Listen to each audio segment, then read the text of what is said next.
প্রায় এক সপ্তাহ ধরে চলছে লস অ্যাঞ্জেলেসের দাবানল। প্যালিসেডস, ইটন সহ ৩টি জায়গায় দাবানল নিয়ন্ত্রণহীন। এখনও প্রাণপণ চেষ্টা চালিয়ে যাচ্ছে দমকল কর্মীরা।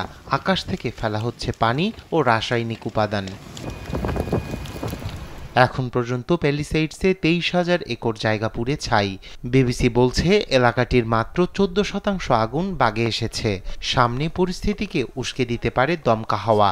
যে পরিস্থিতি দেখা যাচ্ছে তাতে ঘন্টায় ৭০ থেকে ৮০ কিলোমিটার বেগে বাতাস বইতে পারে। এমন পূর্বাভাস দিয়ে সতর্কতা জারি রেখেছে প্রশাসন, আর জারি করা হয়েছে রেড অ্যালার্ট। আগুন নেভাতে প্রতিবেশী দেশগুলো থেকে প্রতিদিনই লস অ্যাঞ্জেলেসে ছুটে যাচ্ছে দমকল বাহিনীর বিশেষ টিম। শুরু থেকেই পাশে পাচ্ছে কানাডা ও মেক্সিকোকে।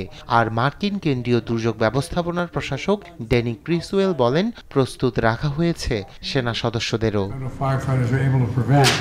দাবানল নিয়ন্ত্রণ ও ক্ষয়ক্ষতি মোকাবিলায় বিলিয়ন বিলিয়ন ডলার খরচ করতে হতে পারে বলে ধারণা মার্কিন প্রেসিডেন্ট জো বাইডেনের।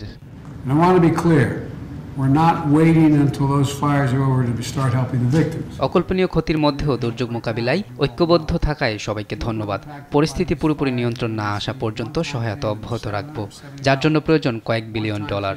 এ মুহূর্তে আপনাদের নিরাপত্তার চেয়ে আমাদের অন্য কোনো অগ্রাধিকার নেই।